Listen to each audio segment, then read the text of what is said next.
The following program and contents, including the views and opinions expressed by the host and any guest speakers, are solely for informational and entertainment purposes.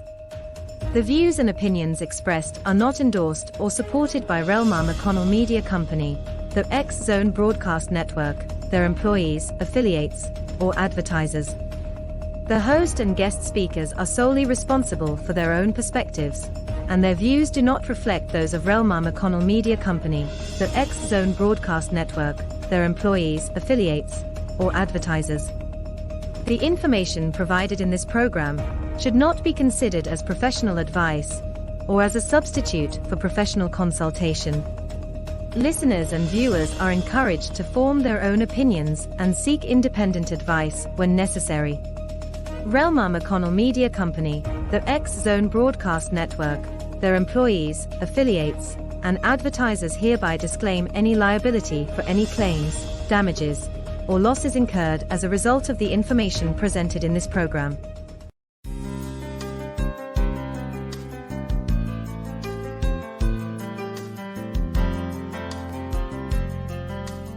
Welcome to Mission Evolution Radio Show with Gwilda Wiyaka, bringing together today's leading experts to uncover ever-deepening spiritual truths and the latest scientific developments in support of the evolution of humankind. For more information on Mission Evolution Radio with Gwilda Wiyaka, visit www.missionevolution.org. And now, here's the host of Mission Evolution, Miss Gwilda Wiyaka. There's been much talk about vegetarian, vegan, and plant-based diet.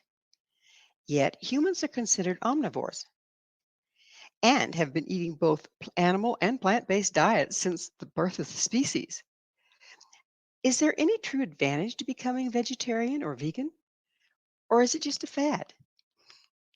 Mission Evolution Radio TV show is coming to you around the world on the X Zone Broadcast Network, xzbn.net.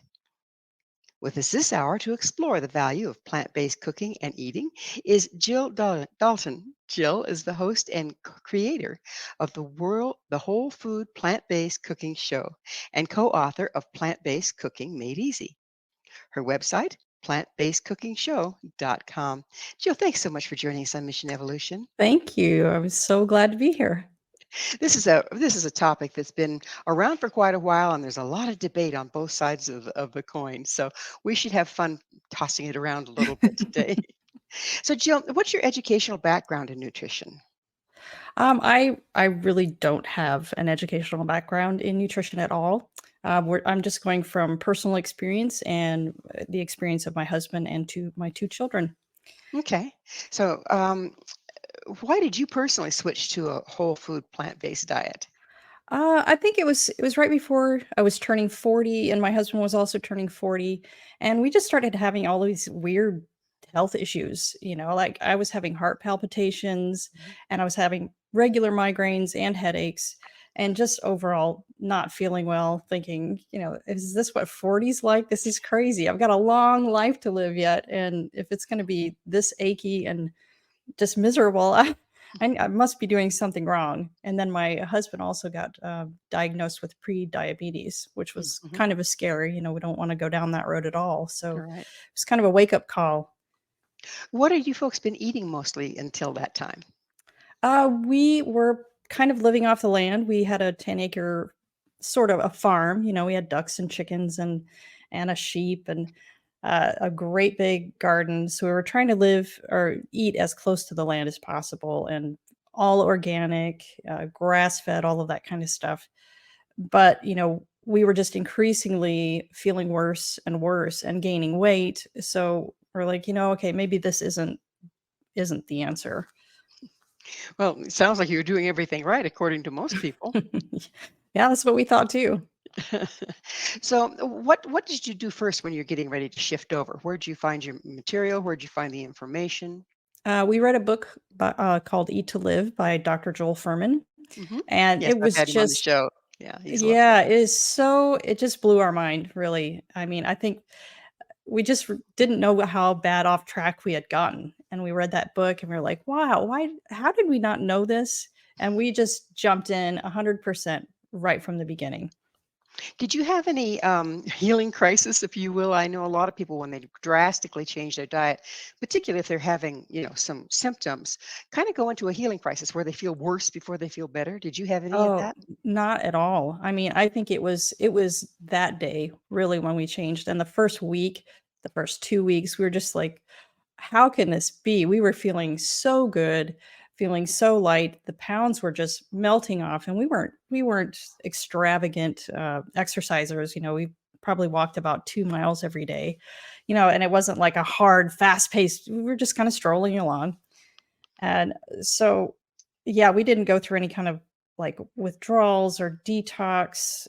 We just felt great, and our skin improved immediately, our eyes, body odor, all of these random things that, you don't really think that much about, that it's connected to your what you're eating. So, what changes did you make? So Dr. Joel Furman, he suggests, well, I mean, there's different ways of doing it. You can just kind of dabble your feet a little bit, or you can jump right in. We wanted to just, we're crazy people. We're big leapers. We just went all in and said we're going to get rid of all this stuff out of our fridge, so there's no temptations whatsoever.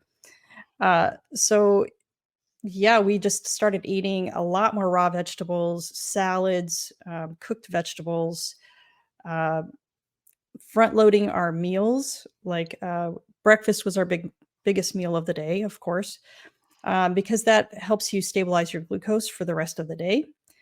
So yeah, it was just a lot of oatmeal or we've changed now to eating buckwheat. We feel better eating buckwheat groats instead of oats in the morning, and a lot of fruit, a lot of vegetables, and a lot of dessert. We are big dessert fans, so I wasn't willing to give that up. I'm like, life is short, right? So we found recipes for really great desserts, and we're super happy. So, before this, you were eating desserts with refined sugar. Is that Right. correct? Right. And so, then what was the change there? You said you're still doing desserts, but you've changed. Yeah. Yeah. So yeah, before, my desserts of choice are always baked goods because I come from a baking family. Mhm. So it's white flour, sugar, butter, oil, all of those things. And that all pretty much had to go. So I started transforming the recipes that I knew into like gluten-free and very healthy recipes. So I use mainly oat flour and almond flour, and I don't use eggs anymore. You can use flax eggs, which, it's a very simple process. And instead of using refined sugar, I just blend dates into whatever liquid is in the recipe, and it's a great sweetener because it's still got all that fiber intact, doesn't spike your glucose. It's great. So, it sounds like a lot of the problem you were dealing with was your flour-based stuff. Were you before when you were using wheat flour? Was it non-GMO or was it just what you get off the shelf? Yep, just regular off the shelf. I wasn't doing any kind of organic, but my husband was already gluten, sensitive, and my daughter also was gluten sensitive. Probably not intolerant, but they just didn't feel well and just felt bloated all the time. So we knew we probably had to eliminate that too at first. Okay. So it sounds like that's one of the big changes. Not even so much the meat, is the sugar and the refined flours and the GMOs and the Yeah, yeah, non-organic.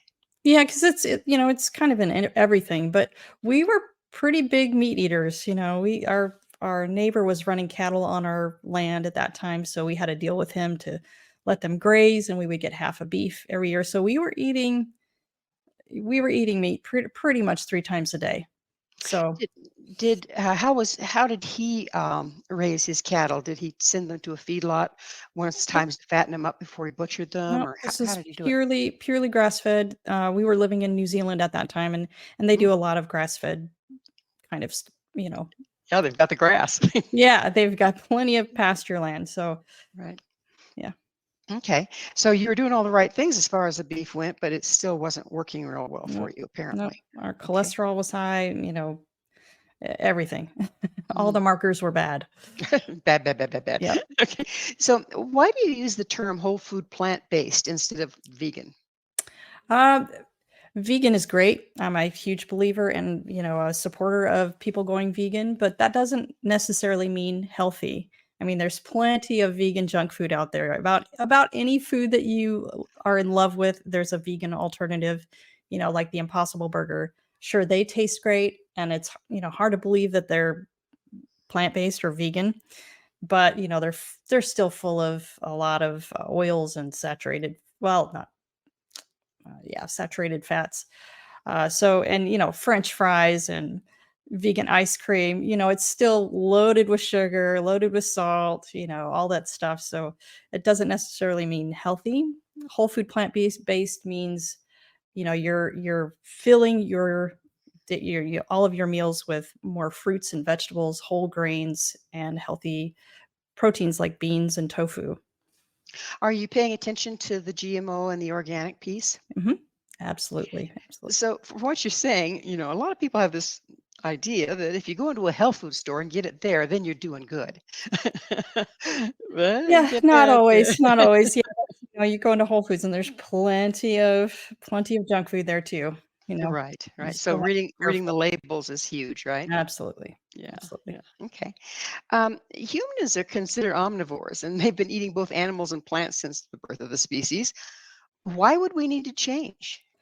I think in times past, maybe people were eating more for survival rather than thriving. So I think that's a pretty that's a good distinction to make. In today's world, we're bombarded by so many different things, chemicals and pollutants, and then what's in our food, it's not raised the same way. It's not, the ground isn't that healthy anymore. So we're getting less nutrients. So when you're in that place, you really need to just flood your system with as many uh, whole food options as possible, fruits and vegetables and berries, all of the things with all of the lively colors to get all of those nutrients in there. Yeah. So we're about out of time in this segment, but um, so the empty harvest idea, in other words, where the soil has been stripped by Mhm. our practices, do you think Mhm. that's playing a large part in us not feeling well? Maybe slightly, but I mean, if you talk to your average Joe, I mean, if you're trying to get as many fruits and vegetables in your diet as possible, if you ask the average person how many vegetables or fruits they eat in a day, it's way, way below even the minimum line. So I don't really believe that for a second. I think even, if a person even went halfway in and they're eating a lot more fruits and vegetables, they're going to be feeling way, way, way better. Much better. Well, it is that magic moment. Jill and I will return very shortly, so don't go away. This is Mission Evolution, www.missionevolution.org. Where's the beef? With us this hour discussing the pros and cons of plant-based diet is Jill Dalton. Jill is the author of Plant-Based Cooking Made Easy. Jill, where is the beef in this equation? We were talking about how traditionally we are omnivores, but is there something about our lifestyle that's made that not work in addition to just the way the food is raised? Hmm. Wow, that's a good question. I think, in today's world, maybe in times past, people were eating and hunting for their animals. So it was more of a wild situation like that, where the animals are much more healthy. But now it's all CAFOs and chicken factories and pig farming. I mean, we're here in North Carolina, so we've got the pig farms and the chicken farms, and it's horrible. I mean, if your average person saw how our meat was raised, they probably wouldn't eat it because it's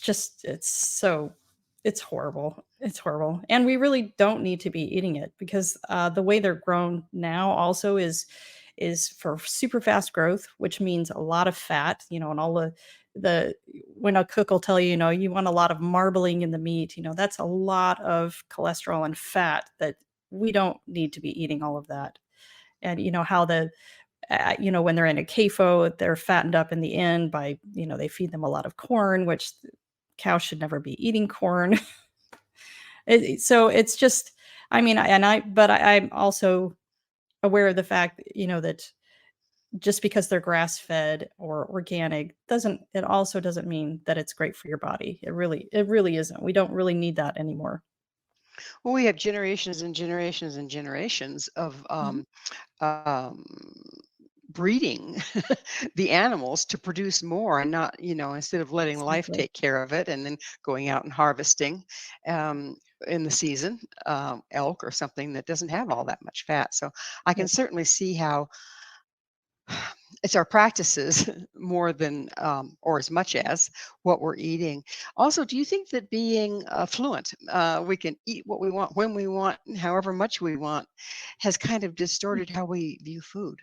Yeah, definitely. I think, most people probably eat more for comfort than necessary, for needs. I mean, there is a large population of people in the world that are going hungry and don't have those options. But for the most part, in developed countries, I think we eat in excess in every way, and no one wants to be told you shouldn't eat that much or you shouldn't eat this or that because it's not good for you. No one wants to hear that because we live in really stressful times, and we want to eat for comfort. We want to feel good, But it's just this trick of our mind that we think, "Oh, well, I'm doing this to treat myself," but in the long run, it's having a really negative effect on your health. Maybe it's helping your mental health momentarily, but it's not helping you for longevity. So we're kind of looking maybe at food addiction as well. For sure. Mhm. Speaking of which, how did your children take to the new diet? They really didn't have a problem. We told them they didn't have to do it. We just said, we're going to do this, and if you're not interested, that's fine. But certain things, if you want that, you're going to have to get it outside of the house. I'm not going to be bringing it in the house or buying it anymore because the temptation is just, that if it's in the house, it's going to go in our mouth. Uh, so they just decided they were all in. And I mean, maybe they didn't stick to it 100%. When they would go to a class or something, they'd switch their lunches with other kids or whatever, if they wanted Oreo cookies or if they wanted, some sweet treat that they were used to eating. And that was fine with us. That was completely up to them. But they actually really enjoyed it and really enjoyed the food. We figured out how to make things taste amazing.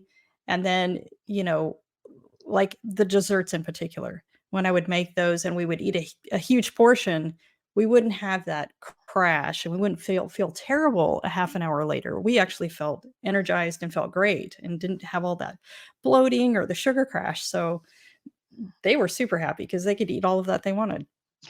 How old were they at the time? I think they were like 12 and 14. So pretty tough age to be doing that Yeah, for them to exactly. jump in with us. Wouldn't you say the key is you gave them an option? Yeah, of Yeah, course. yeah, Yeah. exactly. So I don't know if you know this, but what scientific evidence is there that whole food plant-based diet is healthy long term? Uh, there's there's ample information out there. One doctor I really follow is Dr. Michael Greger, and he has many books. He's an epidemiologist and a nutritionist. And he has access to the medical archives. So he has a team of people that scour all of that information and only gather the most important information that's relevant to whole food plant based living and the proof that it's good for you and that it's good for longevity and the blue zones. If you've seen the documentary out about the blue zones, I mean, there's proof. People have been doing this for a long time. The cultures that are more plant based are the healthier, they have longer lives and happier lives. There is a lot of cultures that season with meat rather than have this big old Yeah, honking steak, right? exactly. Yeah, yeah. Okay. So why do you think helping people go plant-based is so important at this time? Uh, well, there's a lot of different factors in that. First, I mean, we came to it first through our health, which I think a lot of people find it that way. They have some health incident, heart attack, or they've got diabetes or high pressure, all of these different things, and they're led down the path to a whole food plant based diet, and usually that clears things up very very quickly. Same with younger people. I mean, I think the younger people are even struggling with eating well and being healthy. So it's not just older people that are finding this information and that's, leading them to longer, healthier lives. But at the same time, going vegan is one of the most effective things that you can do to mitigate climate change. It's more important than the short showers or, using healthy cleaning supplies or all of your cosmetics and everything like that. So I think it's great all the way around. Now, can we qualify that? Because we always blame the cow for all the gases, so to speak, that go into the air. But our current farming practices, sago, the whole thing is Yeah, not good. It's not good for the climate. It's killing the bees. The chemicals that are being pumped into everything via our modern practices are dire. So, do you qualify that? The absolutely. state, yeah, go ahead. Yes. I mean, I come from farming country. I come from a family of farmers, and I'm from corn country in Nebraska. It's all corn and soybeans. That's all that's in the fields out there. And the corn and soybean is being grown to feed the cattle, chicken, and pigs. That's what all of those crops are being farmed for. It's not for making tofu. There's probably 2% of the soybean that's being grown is made into tofu. So people try to disqualify that, saying, "Well, it's being raised for making tofu for vegans." I'm like, no, that's not the case. There's a very, very small percentage of that. The rest of it's all to feed animals. Well, I've heard it's not what you eat, but what you eat ate. What you eat, Eat ate. ate. In other words, here we have the cat, all the farm animals that we're butchering and using for food, eating things that they're not designed to eat in the first place. Sure. Plus, they're chemicalized and GMO and all that stuff on top of it. So, how much do you suppose, or have you heard, that's playing into the unhealthiness of the Oh, meat that we're eating now? of course. Of course. That's a huge factor. Huge factor. Because they're not healthy animals. I mean, the cage-free thing is a farce. Even cage-free eggs. If you see what farmers are only required to provide, it's like a 9 by 9 enclosure of grass that's outside of the barns, and the door just has to be open up for a small portion of the day. But because of the way the chickens are raised, they never choose to go out there. And you're talking about thousands of chickens that have access to this little 9 by 9 patch. So that's how they they qualify for cage free. So our green labeling, yeah, people think they're doing a good thing, or choosing one or the other. It might be a fraction better, but it's just not true. It's just not true. So we need to do more research, don't we? Instead of just Yeah, buying what they're telling us. absolutely. Yeah, it's cage free. It's just a bigger cage. Yes, right. Yeah, yeah, okay. Um, I understand you feed your dog vegan, but Yes. dogs are majorly carnivorous. How's that Well, working for your no, dog? dogs actually can be omnivores, or omnivores. Cats cannot be, but dogs can be. And she's 7 years old. We've been feeding her vegan dog food since she was born, and she has more energy than we know what to do with. And she's never had any problems. We've had her at the vet, getting all of her normal checkups and everything. There are no issues. She doesn't stink. Like, most people's dogs, after a couple weeks, they just reek and they're constantly bathing them and stuff.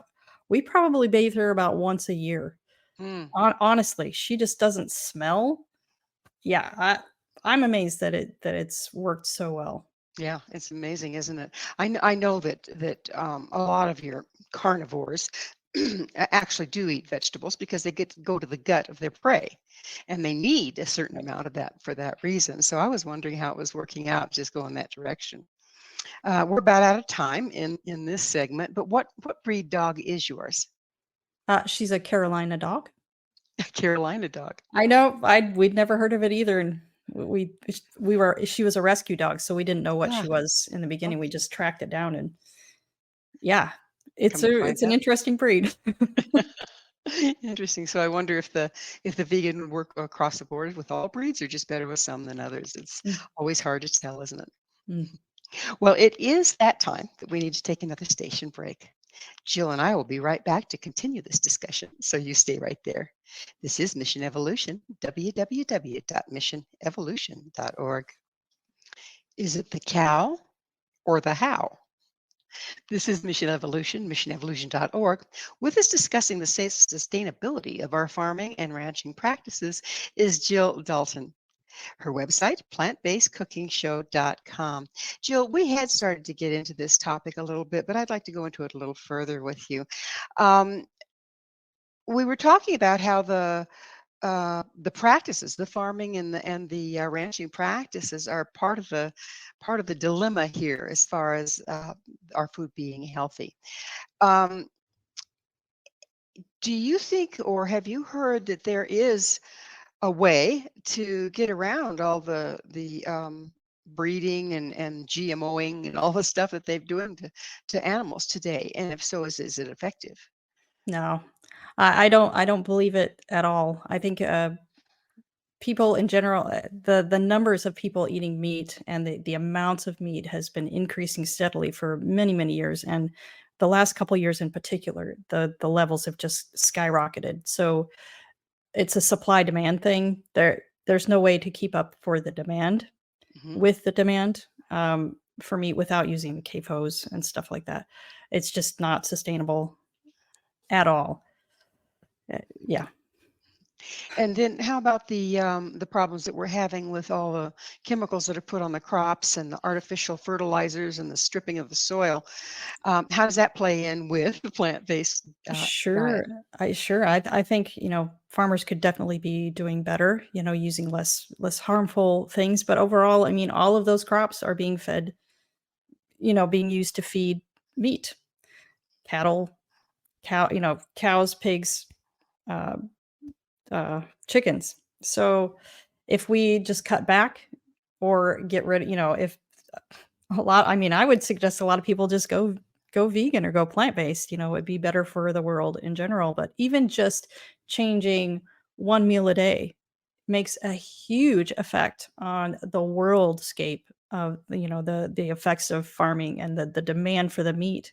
So, less meat needed means there's less crops that need to be raised to feed that meat, which means less pollution. I mean, it's just like a exponential kind of number. But don't they use the same practices on people food, on people fruits and vegetables? It's not nearly the result. I mean, there still are vegetables that are being grown not organically, but the percentage of that in comparison to the amount of cropland it takes to feed the meat. I mean, there's plenty of documentaries out there that show how much land it takes to feed 100 people vegetables versus 100 people it takes to feed people meat. And how much water, how much land, the crops. It's not even comparable. We're talking about maybe 0.5% of the food that vegetables that are grown for humans to what's being grown for feeding cattle. Feeding cattle and whatnot. Yeah. So do you consider, apparently you consider a plant-based diet to be better for the planet? I think we've pretty much gone into why. Do you think that if we were to, like you say, simply cut back and go back towards using meat as a seasoning versus the main course, that should help exponentially, shouldn't it? Absolutely. Exponentially. I mean, I'm a huge fan of just getting rid of it altogether, but I know it's really difficult for people, to begin with. But yeah, if you're just using it, you're having, beef maybe once a week, fish once a week, chicken once a week, that kind of deal. I mean, the numbers would change everything. That just doing that would change everything. Well, it sounds kind of like a win-win from what Yeah, you're telling me. It'd be healthier for the planet and healthier for us. absolutely. So if we're looking at moving in this direction, what are the best resources that you found? So Eat to Live by Dr. Joel Furman. He's been doing this for a long time, as well as Dr. Michael Greger. They both have several books. Dr. Greger's book, How Not to Die. I just love his titles. It's like How Not to Die, How Not to Diet, there's several of them. And he's a very comedic type of person. So he writes and it's kind of funny. but it touches on almost any fruit. And, his books cover almost any fruit and vegetable and all of the nutrients that are in it, why you should be eating that, what are the best ones, all of the scientific proof and the medical journals that prove eating these things is best for your health. They're really great resources. Yeah. So how long have you and your family been on this diet? I don't hate to Uh, call it a diet, but eating this way. Yeah, eating this way. Yeah, it's been 10 years. And I mean, one thing I wanted to add, my husband had the opportunity just recently to have his full blood work done and all of his panels and everything. And the doctor got the results back and he was so surprised. He was like, I don't normally see this. He's like, all of your numbers are optimal. Everything is perfect. He's like, I don't ever see this. Usually, there's something in here that I can suggest people need to improve on. But he's like, you are just right on the money all the way across the board. So that was really, that was a good feeling. I haven't done those panels myself because I don't remember the last time I went to a doctor. And we're both 50 years old. So, hey, who can say that? Exactly. So, are there is supplementation and whatnot needed? I know there's a lot of talk about, if you don't eat meat, you get down on the B vitamins or whatever. It's Have you just found that to be? B12. Yep, it's just B12. And you know what? People that eat meat today still, their vitamin B12 isn't optimal either because the animals are not eating grass. That's where they get B12 from, is from the grass or from the pasture land. And if they're not eating those things, they're not getting that. They may try to supplement it in the food that they're feeding the cattle, but people that are eating meat aren't up on their vitamin B12 either. So, Well, one of the things that we know about humans is if we're eating things we're not supposed to, that we can't digest, it throws our gut off so badly that we can't absorb what's present. So why wouldn't that be the same with the animals, right? yeah, that's true. I don't know. I think their digestion is pretty different than ours and how it works. It's a lot shorter process, I think, for them. But yeah, maybe the B12 doesn't get processed correctly either. Yeah. Yeah, okay. So we've decided that we can't really change farming and ranching practices we can change them somewhat to be synergistic, but not enough to make a huge difference. What's going to happen to the economy if everybody jumps on the vegan, vegetarian bandwagon? I don't think it's going to change at all. I mean, it might just initially take a little bit, but they're farmers. I mean, I come from farming people. It's just you're just going to be farming something different, something else. It's very similar equipment, the similar land, and when you start raising things this way, stop raising all of the monocrops, you're going to be healing the land in the at the same time. So yeah, economically, I think it might just change initially, but all they have to do is just change to, hey, grow almond trees, grow, more greens, more things to make plant milks because the sales of plant milks are going way up. And Right. that's all farming. It's all farming, but the ranchers are in trouble. Yeah, I agree. But, things like this have happened in human history that we've had to make big changes like that. And hey, if we want to stay on this planet, we got to make some big changes. I would have to agree with you. It's we've got a big problem, so it's going Yep, to require big changes. Yeah. absolutely. So, if you were to advise a family, okay, say a family's Mhm. debating whether to do this, how would you suggest they start? I would probably just start a few days a week. And I would find this is what really helped us is that we took our favorite foods and we found recipes or we worked on several different recipes for each favorite food until we found one that we were all super happy with. And we just started there with just a handful. Because if you talk to anybody, they usually have a repertoire of maybe 5 to 10 recipes that they use and are just in normal rotation, right? So you start with those and you just take a couple of them. And as you go along, you're going to fall in love with it. You're going to be feeling better and it's going to encourage you to eat more like that. And you're going to say, oh, well, we could probably do this every night of the week, not just two. So I would suggest doing that. What about people that hate to cook? I mean, we have a whole fast Oh, food thing going on out yep. there because people hate to cook. Oh, there's plenty of meal delivery services out there. We've gotten First Seed That's an Indian food type of delivery service, and their food is amazing. Whole Harvest, Splendid Spoon. There's so many out there. So if you don't like to cook, they've got it covered for you. No problem. That's the good news, because I know Yeah. a lot of people they're just too busy or whatever Yeah. else. Right. But does that compromise the nutrition when you're No, doing no. a prepackaged or a No, these companies, the ones that I just listed, there are some out there that maybe aren't as healthy. I'm not sure. I don't know of those companies, but these ones that have done all of the scientific research and each meal is designed optimally for all of your nutrients. So they're great. But what I was thinking about is like, are they frozen? Mhm. Every Yep. time you do that, you start to lose some nutrition for sure. Yeah. Yeah, they do come. Well, one of them is just vacuum packed. Um, and it's in a cooler box, but it's not frozen. The other two, Splendid Spoon does come frozen, and so does First Seed.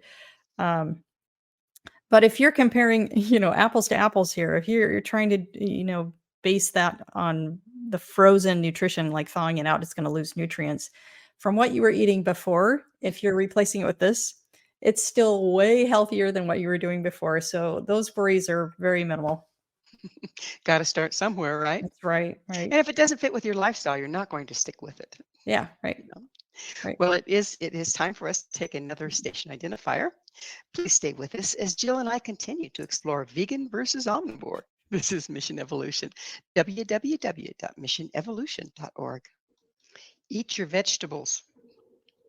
Do we have to sacrifice taste for health? This is Mission Evolution, missionevolution.org. We're continuing our discussion with Jill Dalton, her website, plantbasedcookingshow.com. Jill, now that brings us to the thing that I think that you've really dedicated a lot of time is how do we make all that big pile of vegetables something edible? Because let's That's face a it, good one, right? let's Yeah, face yeah, it, we yeah, cook if it it today. doesn't taste good, people aren't gonna eat it. Absolutely, and I will testify to that for sure because I love to eat. That's my favorite pastime. So if it doesn't taste good, I'm not gonna eat it either. So, yeah, I've Well, spent many, many years on taking just about any, uh I mean, I am American, so most of our cuisine is based around that, but I do have a lot of international ones also. But I've taken most of the favorite foods of Americans, the desserts and the breads and mains, everything, and made delicious versions of them. And if proof is in the pudding, right? If you listen, you see the comments from our show, most of them are good. People love the food. so tell us a little bit about your show. So we've been doing this for almost 10 years. And we started really because of that reason. We were struggling to find foods that tasted good to us, or recipes that tasted good to us that qualified, that didn't have eggs, didn't have butter, no refined flour, refined sugar. And then we went on to doing oil free and no refined sugars. So, yeah, we just started there. And we didn't intend to make a show out of it in the beginning. We were just making recipes, and my husband he's an web developer by trade. So he just said, "Well, what do you think about YouTube? What do you think about trying it? Just doing one episode and putting it out there and see what happens." And we did that for the first 3 years. Our following was pretty small, and I'm not really sure what kept us going at that point. Maybe it was just comments from people just being so happy that we were doing what we were doing and showing them how to cook well and eat delicious food. And so we just kept going, and after a while, it became profitable. Well, I'm glad you're doing it. I mean, that is the major problem. It's like even if you have a cookbook, unless you can really see it happening, okay, Right. and this is totally foreign to you. I Yeah. mean, I was brought up as an excellent cook. I got recipes from all over the world because I grew up all over the world. Wow. But oh my gosh, they're all based in wheat and know Yeah. all the Right. things that I personally can't have Mm. that I found out, and so then you have to start all over again. Right. Right. Yeah. So And you have to relearn from scratch, really. exactly. So what can you say to encourage those of us out there that are going, I spent my whole life learning how to make this Right. taste good. Now you want me to do what? Right. Yeah. It is daunting at first. I mean, from experience, my family or my parents, and sister and brother, none of them are plant based, and they struggle with things like that, things that they shouldn't be eating, but they just can't wrap their head around cooking in a different way. So, yeah, it's just step by step. You learn. One of the first things you learn is how to cook or like stir fry things without oil. We just use a little bit of water, and it works like a charm. And oil is a huge inflammatory thing, and it's loaded with unnecessary calories. 1 teaspoon or tablespoon is like 190 calories or something like that. And who only uses 1 tablespoon of oil? Come on. I mean, glug glug glug. You see the cooking shows, and I'm like, oh my gosh, that was a lot of oil.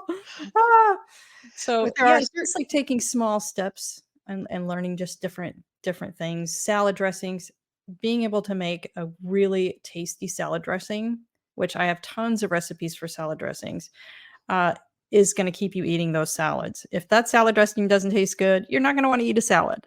exactly, You know. exactly. We got to cover it up with something, right? It's my understanding that there are certain oils that we absolutely need for our brain to function and everything else. Are you familiar with which ones those are? Fats, healthy fats, not oil. They don't have to be oils now, Okay. fats. So avocados have, it's your omega 3s mainly is what we're needing. The omega 6s we have, especially in America, we have a imbalance of the omega 6 and omega 3. We have a skyrocketing amount of omega 6, which causes inflammatory response and all kinds of problems in your body. So we need more of the omega 3s, but that comes from flax meal, it comes from chia seeds, walnuts, all nuts and seeds, and all avocado. There's plenty of healthy fat out there. You're not going to be suffering for those things at all.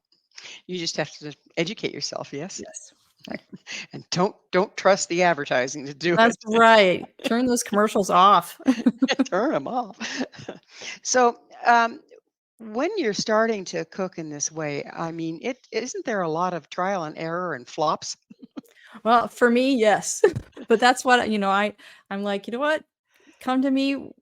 I put out the show after I've already made all the flops. I've made all the mistakes for you. You don't have to do that. You don't have to experiment with it.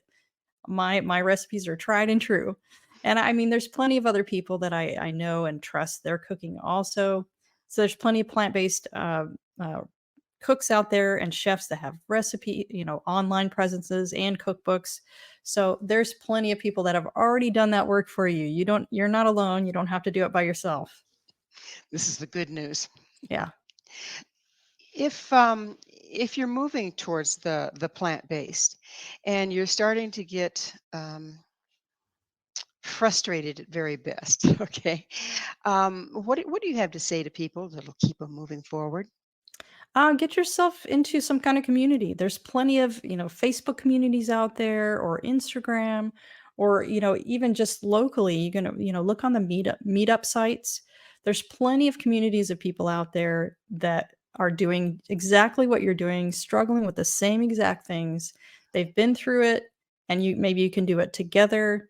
There's plenty of help out there, but you just have to get out there and look for it, because having that support system really is important. Maybe your family members around you, if they agree to do this with you, which is the hope. It's difficult for one person in a family to only be doing this and the rest of them aren't. So to have more people around you that are trying to do the same thing or struggling with the same issues is really, really a great help. So a support system is a big deal, right? Yes. Yeah. So Jill, is that time in the program when I get to ask you, what's your mission? What is our mission? Hmm? To help people eat as much delicious food as you want and be healthy and live long with optimal health. Mm. That's a good mission. That's a good mission, particularly with the healthcare system being so bogged down. Absolutely. The Yeah. power is in your hands, really. So, do you see this kind of eating as supporting the immune system better? Oh, for sure. For sure. You start eating this way, and when your body is working optimally and you're getting rid of the inflammation, you're getting your triglycerides down, your all your cholesterol levels down, your blood pressure, your stress, your all of these markers, right? And you're losing weight. Your immune system is going to be much better off. And if you're eating this way, that means you're going to be eating a wider variety of nutrients and antioxidants, which are which are the stepping stones for good immune system balance and gut health. It starts in your gut, really. If you're feeding it all these nutritious things, it's feeding your gut biome, which is like our second brain. Your immune system is going to be working optimally. I know my head clears up. It's like, Yes. oh, I can think. Yeah, exactly. No more brain Yeah. fog. No more brain fog. No more brain fog. So, what's your vision for the future? Should more people shift to a more plant-based form of eating? Absolutely. Of course. We need more people to do this. I mean, it just breaks my heart when I hear people write into the show and, they'll say what they're struggling with, or, they've got their cholesterol's really high, they're on diabetes, they've been really struggling. And when they finally changed to the whole food plant-based diet, their numbers all went down. They were like, I wish I would have known this sooner or found your program sooner. So, they're telling all of their friends.